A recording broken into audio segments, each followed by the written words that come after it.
श्रीलंका में भारी आर्थिक संकट के बीच रोजमर्रा की जरूरतों से जूझती जनता की नाराजगी जो अब तक उनके दिलों में पल रही थी, वो आखिरकार फट पड़ी है।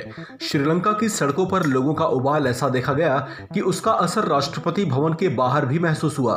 कई जगहों पर नाराज लोगों की भीड़ ने गाड़ियों में आग लगा दी, तो कई जगहों पर प्रदर्शनकारी पुलिस के नियंत्रण से बाहर होते देखे गए। राष्ट्रपति भवन के बाहर उपद्रवियों की भीड़ ने वहां लगे बैरिकेड्स को भी जबरन हटाने और भीतर घुसने की कोशिश की, जिसके बाद उन्हें नियंत्रित करने के लिए पुलिस को बल का प्रयोग करना पड़ा। इस दौरान पुलिस ने आंसू गैस के गोले भी छोड़े।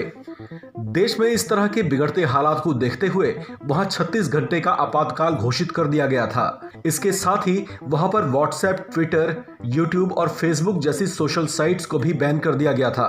आपको बता दें कि श्रीलंका इन दिनों अपने सबसे बुरे दौर से गुजर रहा है। वहां की अर्थव्यवस्था पूरी तरह से चरमरा गई है। कोविड काल में बंद की मार उस पर ऐसी पड़ी कि उसके बाद से वो उबर नहीं पाया है। श्रीलंका अपनी अधिकतर जरूरतों की आपूर्ति के लिए आयात पर ज्यादा निर्भर रहता है।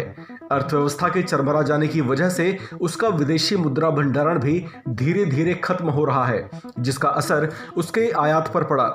लंबे समय से नागरिकों के लिए जरूरी चीजों की आपूर्ति न होने से वहां रोजमर्रा के सामानों की कीमतें भी आसमान छूने लगीं, जिसकी नाराजगी वहां पर लोगों में पहले ही महसूस की जाने लगी थी। और आखिरकार वो इस ढंग से उग्र हिंसा के रूप में पूरे श्रीलंका में अलग अलग जगहों पर दिखाई दे रहा है। श्रीलंका में बढ़ती महंगाई और जरूरी चीजों की भारी किल्लत के बीच लोगों ने वहां की सरकार के खिलाफ मोर्चा खोल दिया है। उन्होंने राष्ट्रपति राजपक्षे के इस्तीफे की भी मांग की है।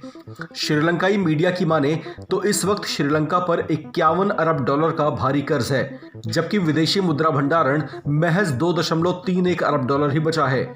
रसोई गैस की बात करें तो उसका भंडारण 5500 मीट्रिक टन है। इसके अलावा दवाइयों, उद्योगों के लिए कच्चे माल और घरेलू जरूरत की अन्य चीजों की भी भारी किल्लत यहां पर लगातार बनी हुई है।